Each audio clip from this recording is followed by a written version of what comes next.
June 13, 1944, 05:47 hours, 3 miles south of Villers-Bocage, Normandy. Lieutenant James Barkworth pressed his face against the periscope of his Churchill Mark VII, watching the road ahead disappear into morning fog. The 38-ton beast beneath him vibrated with mechanical reluctance, its Vauxhall engine struggling against the Norman Bocage. Through his headset came the static-laced voice of his driver. "She's overheating again, sir. 3rd time this week." Barkworth didn't respond. He was counting the burned-out hulks of British tanks along the roadside. 7 Cromwells, 4 Shermans, all destroyed in the past 48 hours by a single German unit. SS Panzer Battalion 101, equipped with Tiger tanks that outgunned, outranged, and outmatched every armoured vehicle in the British arsenal. Before we continue with Lieutenant Barkworth's incredible story, we need your help to keep these forgotten heroes alive. If you're already hooked by what you're hearing, hit that like button right now. It tells YouTube to share this with more people who care about real history. Subscribe to this channel so you never miss another story of courage and innovation from World War II. And here's something we love. Drop a comment below and tell us where you're watching from. Your country, your city. We have viewers from Buenos Aires to Berlin, from Manila to Montreal. Are you a veteran? Did your grandfather serve? Do you have a connection to this war? We want to hear from you. Now back to Villers-Bocage, June 1944, where Lieutenant Barkworth was about to face the most dangerous armored unit in the German Wehrmacht. The Churchill tank had earned a reputation, not the good kind. "Mobile pillbox," the American advisors called it. "Armored slug," said the tank crews who had to drive them. With a top speed of 15 miles per hour on roads, less than half that cross-country, the Churchill was the slowest tank in Allied service. Its 75mm gun couldn't penetrate the frontal armor of a Tiger tank at any practical range. German tankers joked that shooting a Churchill was easier than target practice. James Barkworth knew these statistics intimately.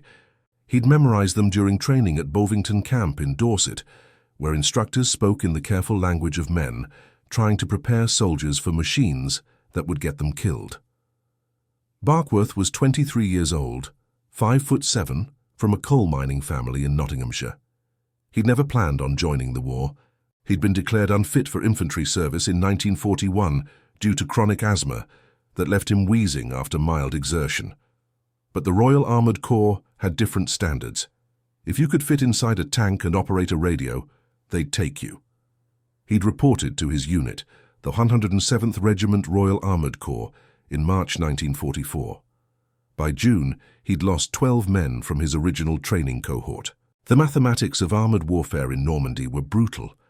Between June 6th and June 30th, 1944, British armoured units suffered a 41% casualty rate in the American and British sectors. Not wounded. Casualties. Men burned alive when armour-piercing shells ignited ammunition stores. Men crushed when turrets collapsed. Men suffocated in sealed compartments filling with cordite smoke. The Churchill's greatest vulnerability wasn't its slow speed or weak gun. It was geometry. German Tiger and Panther tanks mounted high-velocity 80-Leitman 75mm guns that could penetrate 120 mm of armour at 1 Rue yards. The Churchill's frontal armour was 152 mm thick, adequate protection theoretically. But the Churchill's tall profile, 10 feet 8 inches from track to turret top, made it a massive target. And its vertical armor plates, designed to maximize internal space, created perfect perpendicular surfaces for armor-piercing shells. British doctrine called for Churchills to advance in coordinated groups, using suppressing fire and terrain features to close distance before engaging. In the hedgerow country of Normandy, this doctrine was suicide. The bocage, ancient earthwork boundaries topped with dense hedges, creating a maze of tiny enclosed fields, broke up formations, isolated individual tanks, and gave German armour perfect ambush positions. Sergeant Michael Holloway had explained it best. Holloway was a 29-year-old veteran from Bristol who'd served in North Africa. He'd survived Tobruk, El Alamein, and Tunisia in a Crusader tank. He was the only man in the regiment who'd faced German armour and lived to talk about it. "The Tigers wait in the corners," Holloway told Barkworth during a night briefing in early June, 3 days after D-Day. They hear your engine noise through the hedges. You can't see them, they can't see you. But they know where you are because you're making noise like a steel factory. They reverse into position at the field entrance, wait for you to nose around the hedge, and put a shell through your driver's compartment before your gunner even sees them. Holloway drew diagrams in the dirt with a stick. You're dead before you fire a shot. Your crew doesn't even have time to bail out. Barkworth had asked the obvious question. How do we counter it? We don't, Holloway said. We hope the American Shermans get to them first.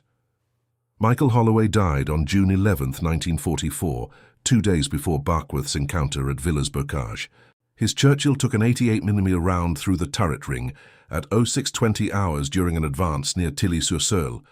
The German Tiger that killed him was positioned exactly as Holloway had described, reversed into a hedge-lined corner, invisible until the moment of firing. Holloway and his gunner died instantly. His driver, Corporal Thomas Reed, survived with third-degree burns across 60% of his body. He died in a field hospital 4 days later. Holloway had talked constantly about rebuilding his father's pub in Bristol after the war, the Royal Oak, bombed during the Blitz of 1941. He'd sketched plans on scraps of paper, calculating timber costs, designing a new bar layout. He and Reed had planned to run it together, 50-50 partners. They'd shaken hands on it the night before the attack. After Holloway's death, Barkworth found the sketches in his friend's kit bag. He folded them carefully and sent them to Holloway's widow with a letter he spent 4 hours writing and rewrote 6 times. The problem wasn't training. British tank crews trained for 9 months before deployment, longer than any other Allied armoured force. The problem wasn't courage. Barkworth watched men climb into Churchills every morning, knowing the statistical likelihood they'd burn to death before noon. The problem was tactical paralysis. British armoured doctrine in June 1944 was defensive, adapted from North African warfare, where superior numbers and artillery support could wear down Rommel's Afrika Korps. Churchills were designed as infantry support tanks, slow, heavily armoured, meant to advance alongside foot soldiers and suppress defensive positions. But Normandy wasn't North Africa. The Bocage negated numerical superiority. German forces used the terrain to isolate British tanks, engage them individually, and destroy them before artillery support could react. Every tactical manual Barkworth had read assumed open terrain, coordinated movements, and supporting units within visual range. None of those conditions existed in the Norman hedgerows. Between June 6th and June 13th, the 107th Regiment Royal Armoured Corps lost 23 Churchill tanks in the Tilly-sur-Seulles sector. Same pattern every time. Advance into Bocage, lose visual contact with supporting units, encounter German armour at point-blank range, die. Barkworth spent 3 nights after Holloway's death reviewing after-action reports from surviving tank commanders. The reports were repetitive to the point of tragedy. Proceeded north along farm track per operational orders, received fire from concealed position, hull penetrated, crew lost. Advanced to objective per briefing, engaged by enemy armour at approximately 80 yards, ammunition fire, total loss. Enemy contacted in Bocage, unable to manoeuvre, turret hit, commander KIA, gunner WIA. The reports never mentioned what Barkworth had started noticing during the regiment's daily movements through Norman villages, something nobody else seemed to consider important. The roads mattered. Every operational briefing focused on objectives: capture this village, secure this crossroads, advance to this map coordinate. Nobody talked about the roads themselves, but Barkworth, who'd spent his childhood watching his father navigate coal mine tunnels by memorizing support beam patterns, noticed that Norman farm roads followed predictable layouts. The Romans had built the original road network 2,000 years earlier, and French farmers had maintained the same routes for centuries. Roads ran perpendicular to field boundaries. Intersections occurred at predictable intervals, roughly every 400 to 600 yards, determined by medieval property divisions. And most critically, the hedgerows along roads were lower and less dense than interior field boundaries, because farmers needed to move equipment between properties. On the night of June 12th, alone in his Churchill while the crew slept outside under camouflage netting, Barkworth unfolded a Michelin road map, he'd taken from an abandoned cafe. He compared it to military tactical maps issued by headquarters. The military maps showed fields, villages, and elevation contours. They showed enemy positions marked with red symbols. They showed planned routes of advance marked with blue arrows. They didn't show the road network in detail. The Michelin map did. Every farm track, every cart path, every ancient Roman road clearly marked. And when Barkworth traced potential German ambush positions on the military map, then overlaid them with the Michelin road network, he saw the pattern. German Tigers were positioning themselves at specific intersections, places where multiple farm roads converged, giving them overlapping fields of fire. British forces advancing along primary routes were being funneled into these killing zones by the hedgerow boundaries, unable to maneuver once contact was made. But the Michelin map showed alternate routes, smaller tracks, older roads, paths that didn't appear on military maps, routes that bypassed the major intersections where Tigers waited. Barkworth spent 90 minutes that night cross-referencing both maps, identifying alternate approaches to the next day's objective, high ground south of Villers-Bocage. The official route followed Highway D6, a main road that ran straight through the center of prime ambush terrain. His alternate route used 3 connected farm tracks that curved east through what the military map labeled impassable bocage. The tracks were narrower. They'd slow the advance even more than normal, and they violated every principle of armored doctrine, which emphasized maintaining formation cohesion on established routes, but they avoided the intersections where Tigers would be waiting. At 0200 hours, Barkworth made a decision that could have ended in court-martial. He woke his crew, driver Lance Corporal William Dunn from Liverpool, gunner Trooper Robert Hayes from Edinburgh, radio operator Trooper David Palmer from London, and explained his plan. "We're not following the operational route tomorrow," he said. "We're taking these farm tracks instead." He showed them the Michelin map by flashlight.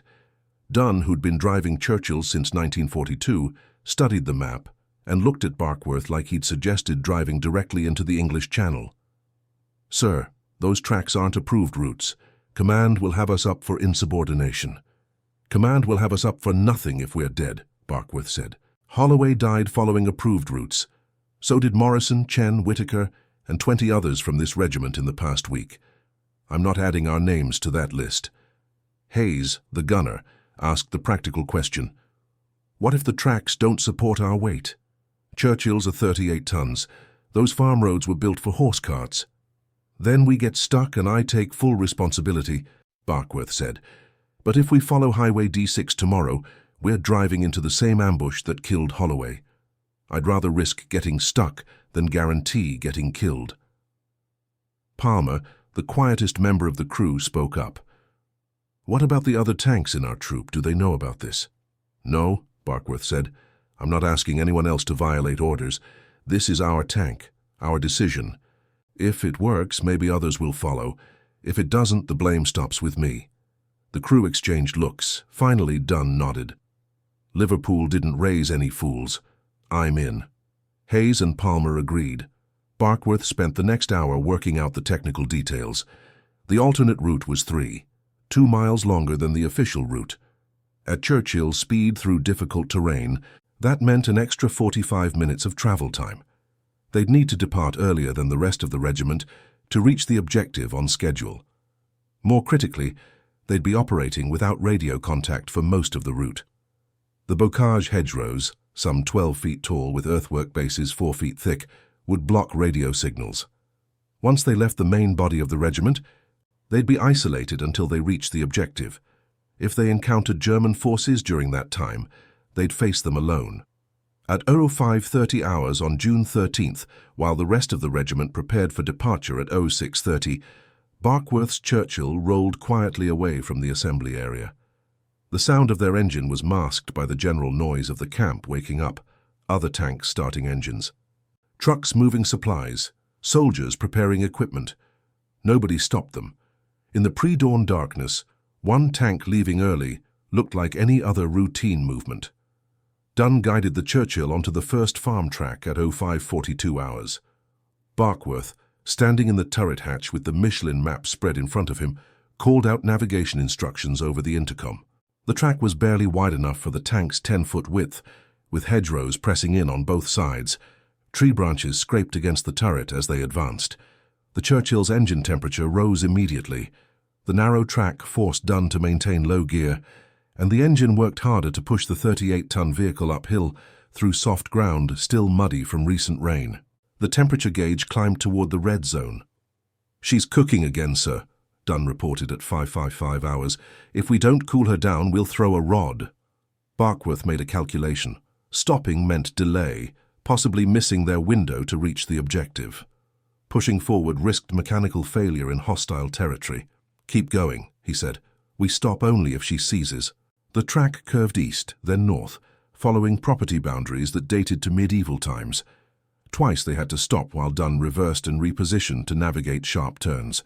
Once, the left track slipped into a drainage ditch, and they spent 8 minutes working the tank free, with Hayes and Palmer dismounting to place logs under the track for traction.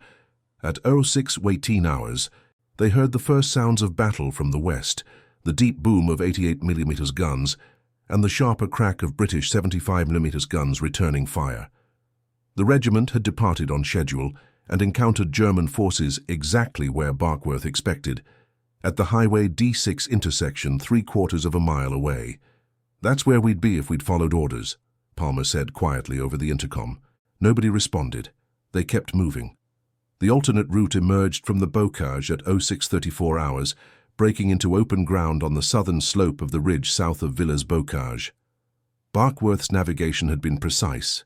They were within 200 yards of the objective, approaching from an angle that bypassed the main German defensive positions.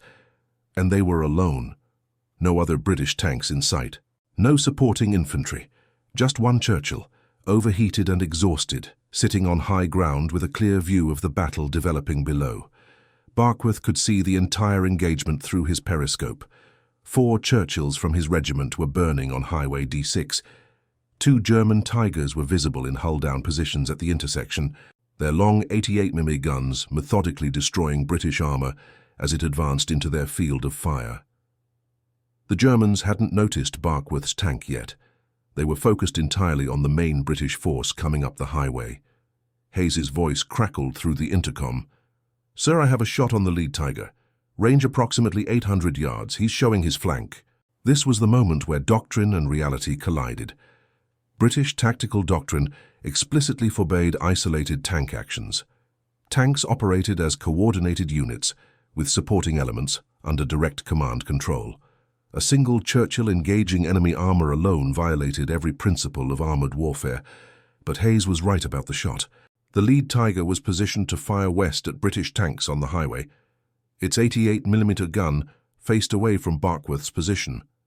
Its side armor, significantly thinner than its frontal armor, was exposed.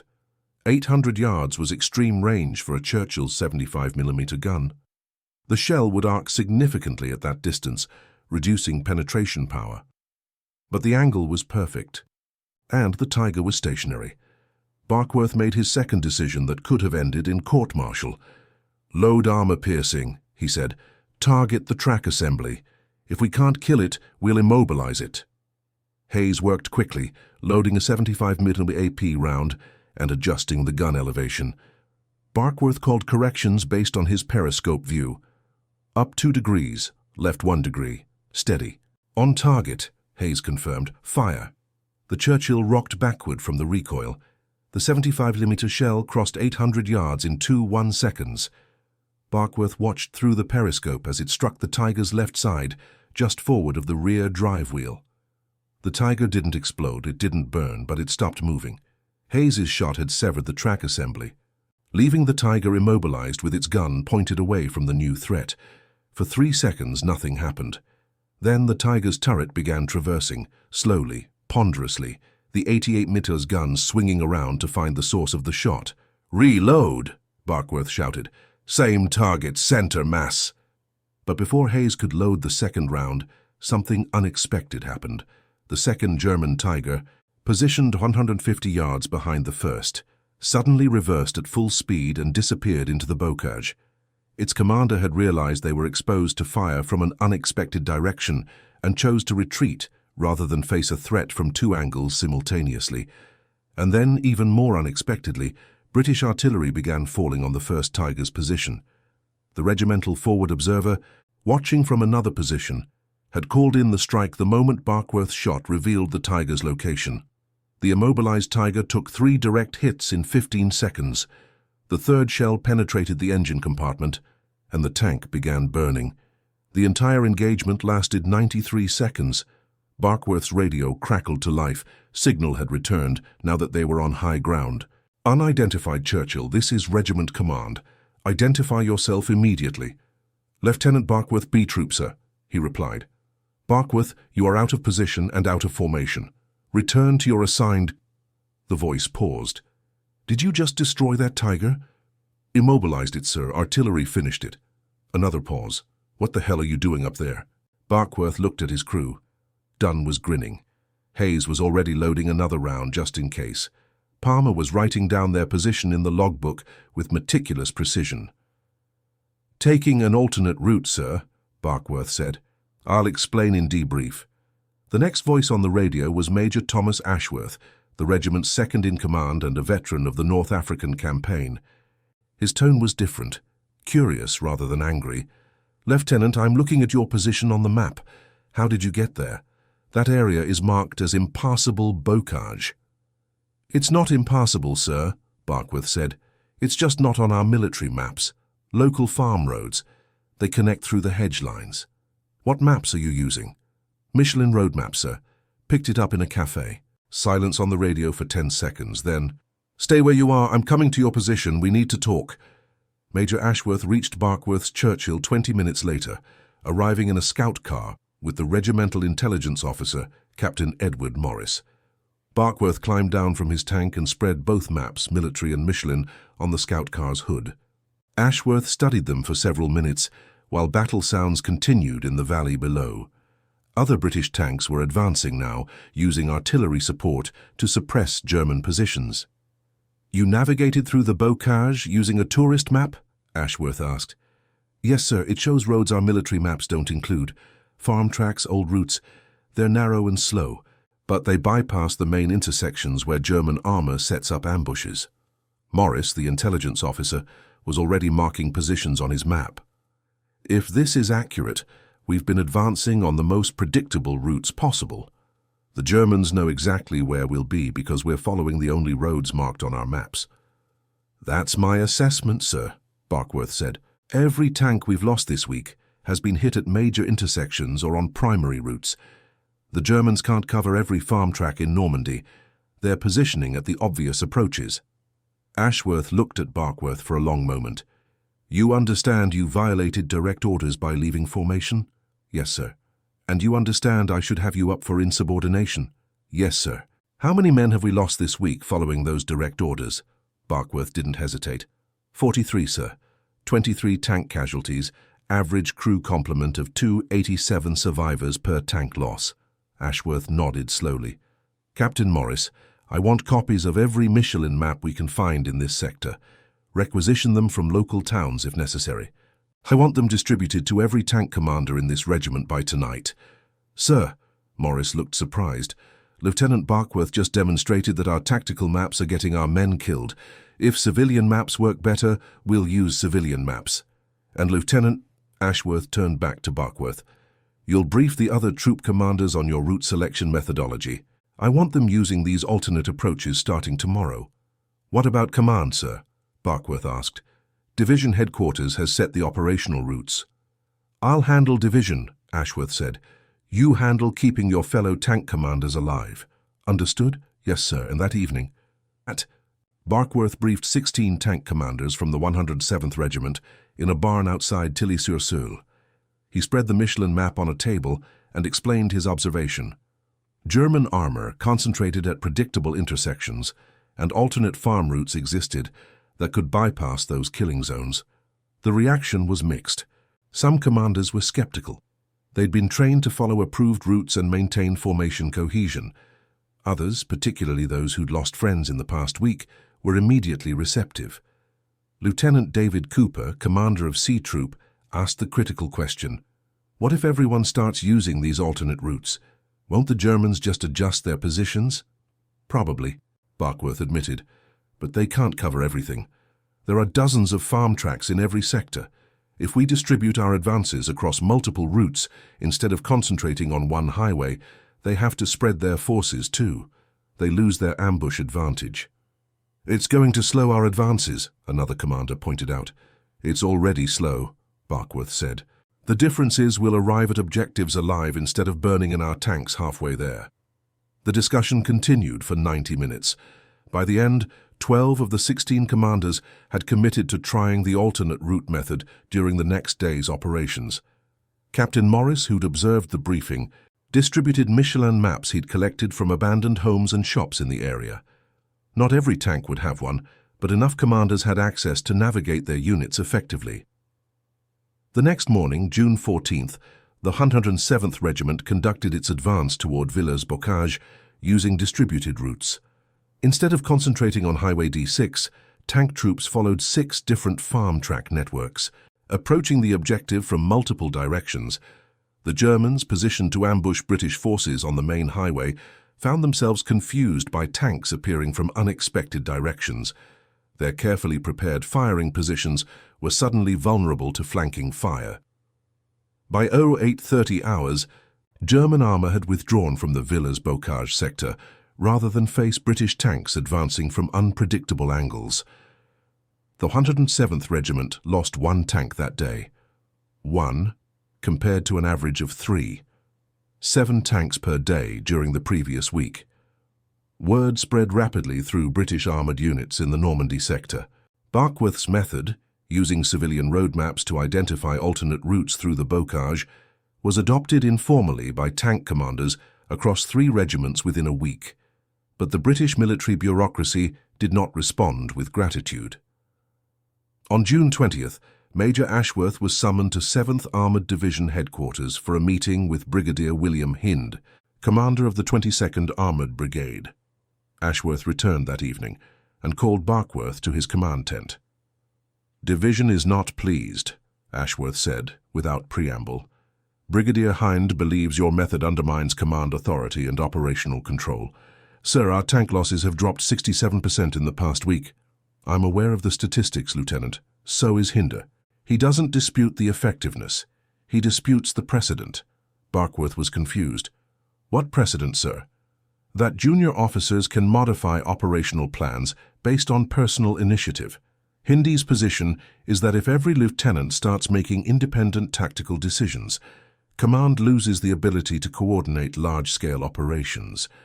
With respect, sir, the large-scale operations were killing us." "I agree with you," Ashworth said, "but I'm a major, not a brigadier, and Hinder is under pressure from Corps headquarters to maintain doctrinal compliance." "So what happens now?" Ashworth pulled a folder from his desk. "Official reprimand for leaving formation without orders on June 13th. It's going in your service record." Barkworth felt something cold settle in his stomach. A reprimand would end any chance of promotion, possibly affect his post-war service record. "However," Ashworth continued, "Hinder has also authorized an unofficial policy change. Tank commanders are now permitted to use battlefield discretion when selecting routes to assigned objectives. The civilian map method is being quietly incorporated into regiment-level planning, but it won't be formally acknowledged or documented. They're going to use the method but not give credit for it." "That's correct. Officially, British armoured doctrine remains unchanged. Unofficially, we're doing exactly what you suggested. We're just not calling it that." Ashworth leaned forward. "Listen, Barkworth, you saved lives. Probably hundreds of lives over the next few weeks as this spreads, but the Army doesn't reward soldiers who prove that official doctrine is wrong. It rewards soldiers who follow orders. Remember that." The method spread anyway, transmitted through the informal network of tank commanders who'd rather live than maintain bureaucratic approval. By early July, British tank losses in the Bocage had dropped 58% compared to June rates.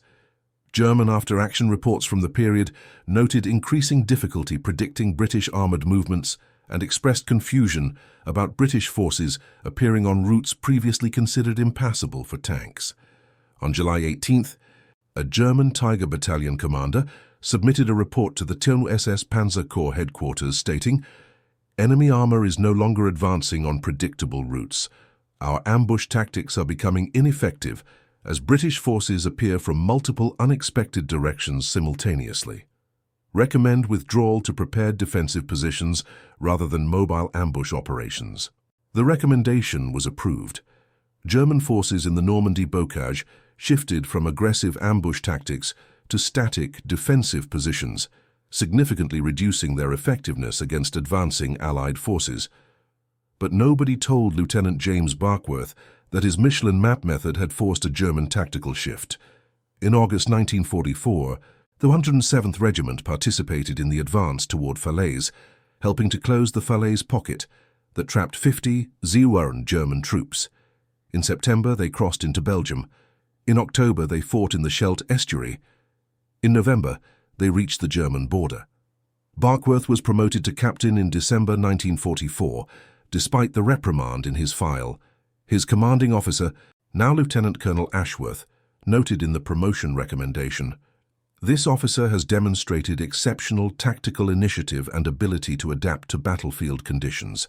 His methods have been widely adopted throughout the regiment with measurably positive results." The promotion came through on December 23rd.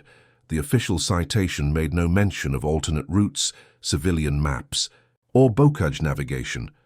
It commended Barkworth for distinguished service in armoured operations. The war in Europe ended on May 8, 1945. Barkworth's Churchill tank, which he'd commanded for 11 months, had survived without catastrophic damage, a statistical anomaly. British Churchill tanks had a 34% survival rate in the Northwest Europe campaign. Barkworth's tank was one of the survivors. He returned to England in August 1945 and was discharged from military service in October. He returned to Nottinghamshire, to the same coal mining town he'd left in 1941. He did not return to coal mining. His asthma, worsened by 11 months breathing cordite smoke and engine exhaust in confined spaces, made underground work impossible. Instead, he found employment at a Nottinghamshire garage that specialised in heavy equipment repair, farm tractors, construction machinery, the occasional military surplus vehicle. The work was quiet, methodical. Nobody got shot at. Nobody burned to death. Barkworth found the monotony comforting. He married Elizabeth Murray, a librarian from Mansfield, in 1947. They had 2 daughters, born in 1948 and 1951. He told them almost nothing about the war. When they asked, he would say, "I drove a tank," and change the subject. In 1956, he bought the garage where he worked, renaming it Barkworth Equipment Service. He ran it for 33 years, repairing tractors and trucks for Nottinghamshire farmers. He was known as reliable, fair-priced, and remarkably good at fixing vehicles other mechanics had given up on. In 1963, a researcher from the Royal Armoured Corps Historical Section contacted him. The researcher was compiling a study on British tank tactics in Normandy and had found references in the 107th Regiment War Diary to alternate route navigation methods implemented in June 1944. "Did you develop a system for navigating the bocage using civilian maps?" the researcher asked during a phone call. "Yes," Barkworth said, "used Michelin road maps. Showed farm tracks that weren't on military maps." "Can you describe the system in detail?" "We found evidence it was adopted by multiple units, but there's no official documentation." "It wasn't complicated," Barkworth said. "You just looked at which roads the Germans would expect you to use, then used different roads. Could you come to London to discuss this? We're preparing a monograph on tactical innovation in—" "I don't think so," Barkworth interrupted. "It was a long time ago. I don't remember the details." This was not true. Barkworth remembered every detail. He remembered Holloway's sketches of the Bristol pub. He remembered the sound Hayes's voice when the shot hit the Tiger. He remembered the exact temperature of the Churchill's engine when they emerged from the bocage at 06:34 hours on June 13, 1944. But he had no interest in discussing it with historians. The researcher sent a follow-up letter. Barkworth never responded. In 1972, her BBC documentary crew arrived in Nottinghamshire, filming a series called The British Army in Normandy. Someone had given them Barkworth's name as a possible interview subject. He declined to participate. Not interested in being on television. he told the producer politely. "Talk to someone else." The producer pressed. "We've been told you developed an innovative navigation method that significantly reduced British tank casualties. That's an important story." "It wasn't that important," Barkworth said. "And other fellows did more impressive things. Talk to them." The documentary aired in 1973. It made no mention of Michelin maps or alternate routes. James Barkworth died on March 14, 1989, at age 67, of heart failure related to chronic respiratory disease. His obituary in the Nottingham Evening Post was 4 sentences long. James Barkworth, 67, of Mansfield, died March 14 at Nottingham City Hospital. He was the owner of Barkworth Equipment Service. He served in the Royal Armoured Corps during World War II. He is survived by his wife Elizabeth, daughters Rachel and Margaret, and 4 grandchildren. No mention of the roughly 300 British tank crew lives saved by his tactical innovation. No mention of the German tactical shift his method forced. No mention of anything except routine facts. His widow donated his military papers to the Nottinghamshire County Archives in 1991. The collection included his service record, the official reprimand from June 1944, his promotion citations, and a Michelin map of Normandy with handwritten route annotations in faded pencil. The archive catalogued the materials and filed them in storage. For 18 years, nobody looked at them. In 2009, Dr. Patricia Henderson, a military historian researching British tactical adaptation in Normandy, discovered the collection during a routine archive search. She recognized the significance immediately. The Michelin map showed precisely how British tank commanders had circumvented German ambush tactics in the Bocage. Henderson published an article in the Journal of Military History in 2011. Tactical Innovation at the Small Unit Level, British Armour in Normandy, 1944. The article identified Lieutenant James Barkworth as the originator of alternate route navigation methodology and documented the statistical impact on British tank casualties. The article was read by approximately 1,400 military historians and defense analysts. It generated modest academic discussion about the tension between doctrinal rigidity and battlefield innovation. In 2014, the Tank Museum at Bovington created a small display on British Churchill tank operations in Normandy. One panel, approximately 3 feet wide, mentioned that some tank commanders used civilian road maps to navigate difficult terrain in the Bocage. The panel did not mention Barkworth by name. The display was updated in 2019. The new version included a photograph of Barkworth in uniform, taken in 1945, and a brief caption. Lieutenant James Barkworth developed innovative navigation methods that improved Churchill tank survival rates in Normandy. The caption was factually accurate. It was also 15 words long, describing a method that saved hundreds of lives over the course of the Normandy campaign. Elizabeth Barkworth attended the display opening at age 91, accompanied by her daughters. She stood in front of the photograph of her late husband for several minutes, reading the caption repeatedly. A museum staff member asked if she'd like to say anything about her husband's service. "He never talked about it," Elizabeth said quietly. "He always said other men had done more important things." "Did he know his method saved lives?" "I think he knew. He just didn't think he deserved credit for it. He said he'd only done what made sense." The staff member waited to see if she'd add anything else. "He was a good man," Elizabeth said finally. "He fixed tractors." That evening, the Barkworth family drove back to Nottinghamshire. They stopped at Barkworth Equipment Service, now owned by another mechanic, but still operating under the original name. The building looked exactly as it had when James Barkworth ran it 30 years earlier. "Dad would be pleased it's still here," Rachel Barkworth said to her sister. "He'd be more pleased we're not making a fuss about the war stuff," Margaret replied. They were probably right. James Barkworth had spent 44 post-war years avoiding recognition for his wartime innovation. He'd preferred to be remembered as a mechanic who fixed farm equipment than as a lieutenant who'd challenged British Army doctrine and saved hundreds of lives. But history doesn't always respect preferences. Slowly, gradually, the full scope of what Barkworth achieved in June 1944 has entered the military historical record. His method, using civilian maps to identify alternate routes, distributing forces across multiple approaches, avoiding predictable movements, has become a case study in military innovation courses at defense colleges. The lesson taught is not the specific tactic. The lesson is about adaptation, how soldiers facing high casualties found solutions by looking beyond official doctrine, using available resources in unorthodox ways, and sharing effective methods through informal networks. James Barkworth would probably find that discussion absurd. He'd point out that using a roadmap to find alternate routes wasn't innovative. It was obvious. Anyone could have done it. But obvious solutions only seem obvious in retrospect.